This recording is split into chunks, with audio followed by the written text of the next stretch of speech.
Halo warga intelektual sekalian. Baru-baru ini lagi viral di media sosial di mana pasukan hama terjebak guys di selokan atau di terowongan seperti mohon maaf ya, seperti tikus. Ada sekitar 100 sampai 200 orang terjebak di terowongan dan mereka merayu Israel guys. Belum pernah sejarahnya hama merayu Israel, tapi pada kasus ini hama merayu memohon-mohon sama Israel. Kenapa? Karena pasukan militan Hama terjebak di terowongan dan terowongan itu atas kekuasaan daripada Israel. Nah, yang jadi pertanyaan, kenapa mereka mohon-mohon dan kenapa berita ini tidak viral di Konoha? Kenapa? Apakah karena seiman gitu? Jadi mohon maaf ya sebesar-besaran bagi teman-teman yang nonton video ini ya, bagi pendukung Palestina. Jadi gini guys, saya melihat di Konoha itu informasinya itu tidak berimbang, cenderung jomplang. Kita lebih berpihak pada Palestina. Kalau berita ini ya menguntungkan bagi warga Konoha, menguntungkan bagi Palestina, menguntungkan bagi umat Muslim yang ada di Konoha, maka berita ini akan digempur-gemburkan ya. Tiap hari akan headline terus tuh ya. Kalau misalnya pasukan Israel yang terjebak di selokan itu atau di terowongan itu, maka ya ini akan headline terus guys ya di Konoha. Terus di TV-TV nasional itu harus diberitakan terus tiap hari selama setahun. Tapi kalau berita ya yang tidak menguntungkan bagi Hama, berita yang semacam aib ya, ini kan aib ya. Pasukan Hama terjebak bagai tikus di got atau terowongan itu aib guys. Jadi kalau ini diberitakan, ini sama seperti bundir ya. Saya tidak menyalahkan medianya ya. Saya tidak menyalahkan medianya. Saya menyalahkan orangnya. Warga Konoha pengennya ya yang menderita itu ya Israel, bukan pasukan Hama. Itu yang ada di pikiran warga Konoha. Picik tahu sebenarnya cara berpikirnya. Jomplang banget gitu. Ya. Berpikirnya itu kotor banget. Jadi warga Konoha itu berpikirnya itu sangat kotor sekali gitu. Kebencian ya. Mereka membenci Israel gitu. Ya kalau bicara tentang kemanusiaan ya harus bela dua-duanya dong ya kan. Bela Israel dan bela Palestina juga ya. Jadi saya di sini meluruskan ya biar tidak ada yang namanya kejomplangan. Kemudian apa hubungan masalah ini dengan Israel? Apa alasannya? Jadi gini guys, ketika pasukan Hama terjebak di gorong-gorong, mereka mohon-mohon. Nah, yang jadi pertanyaan, apakah Israel mau membebaskan pasukan Hama yang terjebak itu? Bagaimana keputusan daripada Israel? Kemudian, apa hubungan masalah ini dengan Iran? Ya, ini sangat berhubungan dengan Iran. Apa hubungannya? Apakah karena Iran kolaps sehingga Hama juga kolaps gitu? Apakah karena Iran sedang menghadapi masalah yang sangat luar biasa, kekeringan, polusi udara, ya, masalah di internal mereka, demo dan lain sebagainya. Apakah ini ada hubungannya atau tidak?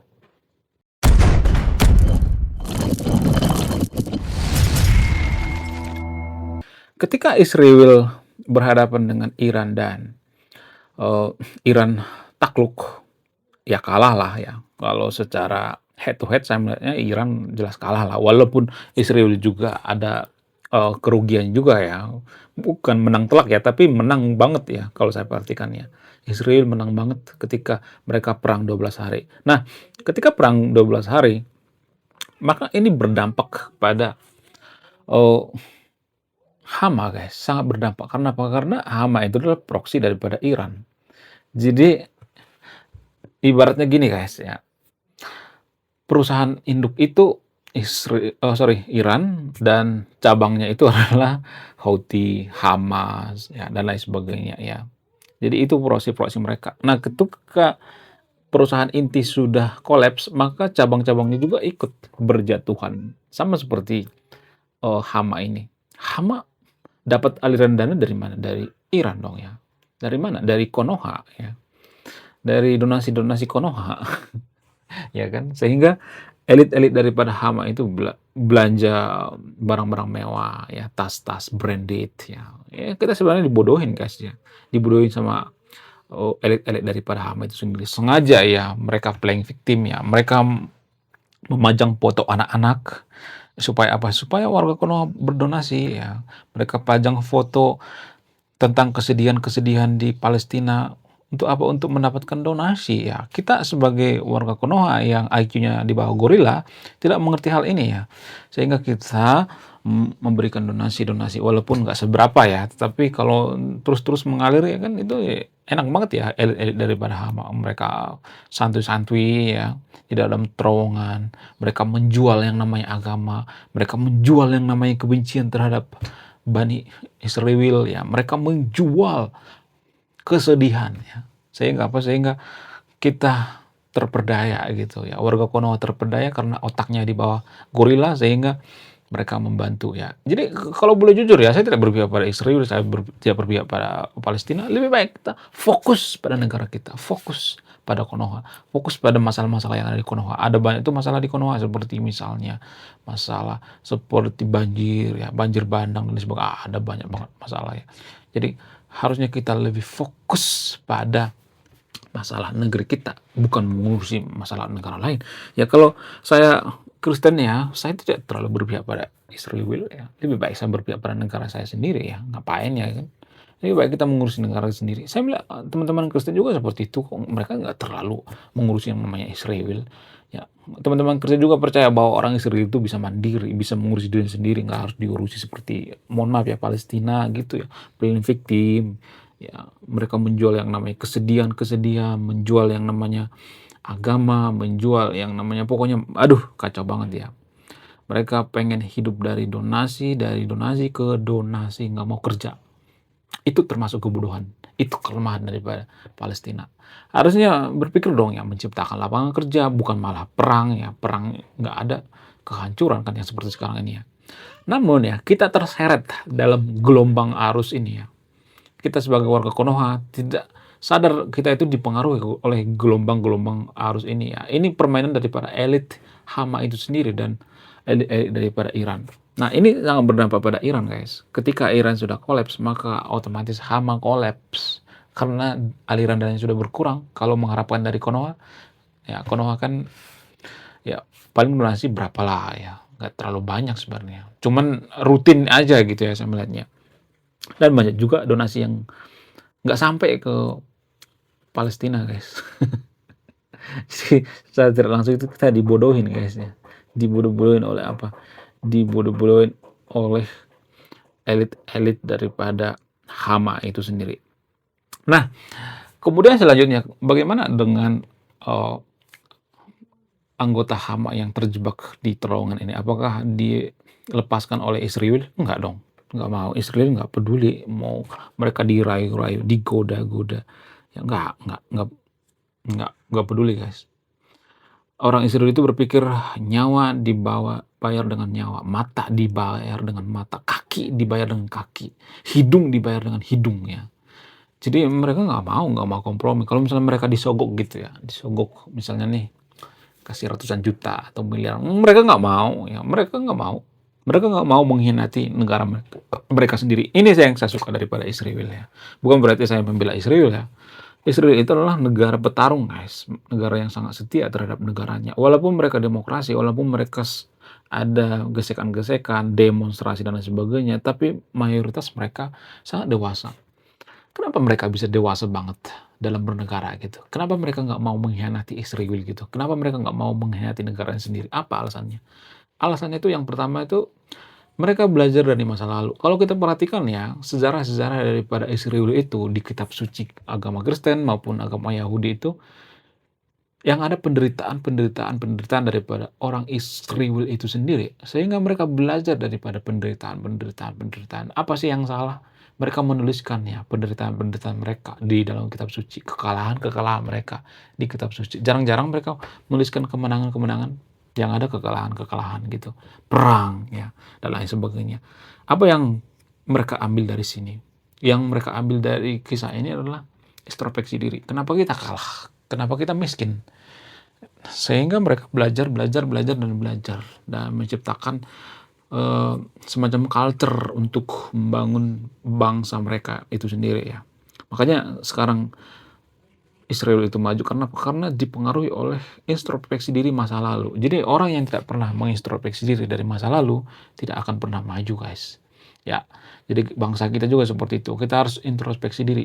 Ya, saya melihat Konoha seperti itu. Ya, Orba, kita kata-katain Orba korup. Setelah reformasi malah lebih parah lagi korupsinya, ya kan? Ya kan? Orang-orang reformasi sekarang ini yang dulu ngata-ngatain Orba korup, sekarang lebih banyak lagi korupsinya. Karena apa? Karena kita nggak berkaca pada masa lalu. Karena kita tidak belajar dari masa lalu, ya. Sementara Israel belajar dari masa lalu, ya. Kemudian pengaruh yang kedua itu karena membaca. Jadi salah satu negara yang paling rajin membaca itu adalah Israel. Mereka nggak mudah dibodohi. Orang yang suka membaca itu nggak mudah dibodohi, guys. Membaca, membaca, membaca, membaca, dan membaca. Ya. Jadi orang yang terlalu mudah dibodohi itu adalah orang yang biasanya ya sangat malas membaca. Orang yang suka membaca itu mereka meningkatkan kognitif mereka, meningkatkan atau mempertajam pola pikir logis mereka gitu ya. Logika. Jadi hanya di Konoha orang mengatakan kamu menuhankan logika. Ya, terus kita menuhankan apa? Masa kita menuhankan kebodohan? Kamu menuhankan logika. Daripada kita menuhankan kebodohan, lebih baik kita menuhankan logika, ya kan? Itu istilah ya, bukan berarti kita menyembah logika ya, bukan seperti itu ya, tapi itu istilah ya. Ya, jadi kalau saya perhatikan itu ya, Israel itu sangat setia, nggak bakal mau disogok, nggak bakal mau. Mereka nggak mau mengkhianati negaranya. Itu yang saya salut dengan Israel. Nah, bagaimana dengan Konoha? Kenapa Konoha nggak maju? Ya karena kita nggak setia dengan bangsa kita. Nggak setia, guys. Kalau kita setia dengan bangsa kita, kita tidak akan korupsi. Korupsi itu kan artinya pengkhianatan terhadap bangsa. Ya, apakah di Israel itu banyak korupsi? Enggak ada, enggak sebanyak di Konoha. Jadi kita itu ya, mohon maaf ya, munafik. Lebih baik kita memperbaiki diri kita sendiri dulu ya. Konoha perbaiki dirinya sendiri gitu, baru menghujat yang namanya Israel ya. Tapi kan ini kan kebalik. Kita belum apa-apa, kita sudah menghujat Israel gitu. Harus introspeksi diri dong ya. Palestina juga harus introspeksi diri. Kenapa Palestina dijajah? Ya karena mereka nggak mandiri. Ya mereka bergantung listrik, bergantung pekerjaan, mereka ekonominya hancur-hancuran.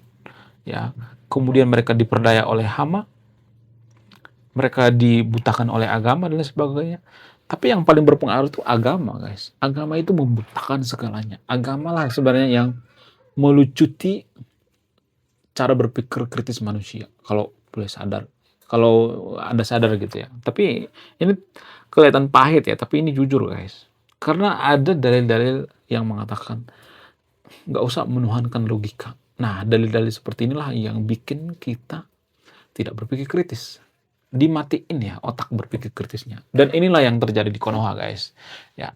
Jadi ini semua ada pengaruhnya dengan agama. Kemajuan satu bangsa itu dipengaruhi oleh agama. Salah memilih agama mayoritas, maka nasib bangsa dipertaruhkan. Lalu apa yang kita ambil hikmah daripada masalah Israel versus Iran dan Palestina ini? Jadi gini, guys ya, saya jujur ngomong dari hati saya yang paling dalam. Kalau kita mencari negara maju itu ya lebih baik kita fokus pada negeri kita sendiri dulu lah ya.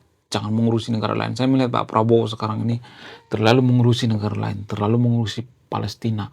Dia lebih mengurusi Palestina daripada masalah-masalah yang terjadi sekarang ini. Kalau kita perhatikan banyak masalah, longsor, banjir dan lain sebagainya. Ya, lebih baik kita fokus pada negeri kita sendiri. Ibaratnya gini, guys, kalau kita misalnya sakit-sakitan ya, nggak sehat, gimana kita mengurus orang lain coba? Iya kan? Kalau kita mau membela Palestina itu, kita harus setara dengan China. Kita harus setara dengan Amerika. Kenapa Amerika maju? Kenapa China maju? Apa alasannya? Karena masyarakat mereka itu tidak SDM rendah. Simple sebenarnya. Bagaimana cara supaya negara kita nggak SDM rendah? Caranya memperbaiki pendidikan. Sementara pendidikan kita itu sudah dipengaruhi oleh agama. Dipengaruhi oleh ilmu agama. Jadi pendidikan kita itu nggak sekuler, guys. Digabung-gabung dengan agama. Apalagi sekolah negeri di Konoha. Aduh, udah kayak sekolah agama gitu. Bukan berarti saya menjelek-jelekan sekolah agama ya. Nggak semuanya sekolah agama jelek. Sekolah agama Buddha bagus kok, Hindu lumayan lah, Kristen bagus kok. Kenapa? Karena mereka tidak memisahkan antara ilmu di dunia dengan ilmu akhirat. Kalau di agama Kristen, mereka menggabungkan. Jadilah orang yang baik, orang yang beriman. Kalau lu jadi pejabat, jadilah pejabat yang baik, yang beriman. Karena jadi pejabat itu adalah ibadah. Jadi guru itu adalah ibadah. Jadi dosen itu adalah ibadah. Jadi konten kreator itu adalah ibadah. Ya, maka kita memberikan kebaikan-kebaikan itu prinsip atau pola pikir. Cuman sedikit itu doang guys ya. Cuma warga Konoha nggak sampai berpikir sampai sejauh ini. Karena Pak, karena kembali lagi IQ kita setara gorila. Kenapa IQ kita setara gorila? Karena ada lingkaran setan. Ya, IQ kita itu rendah karena apa? Karena kekurangan gizi. Kenapa kita kekurangan gizi? Karena banyak orang tua yang kawin cerai. Kenapa banyak orang tua di Konoha yang kawin cerai sehingga anaknya kekurangan gizi? Ya, karena dipengaruhi oleh agama. Pengaruhnya seperti apa? Karena ada ayat-ayat kitab suci di Konoha yang memberikan peluang untuk kawin cerai. Bisa punya istri banyak berderet. Ada peluang dari agama. Apakah ini ada pengaruh dengan agama? Sangat berpengaruh. Makanya saya katakan agama itu mempengaruhi kemajuan satu bangsa. Sangat mempengaruhi. Oke, sekian video ini. Terima kasih sudah menyemami saya. Kaum intelektual, salam rasional.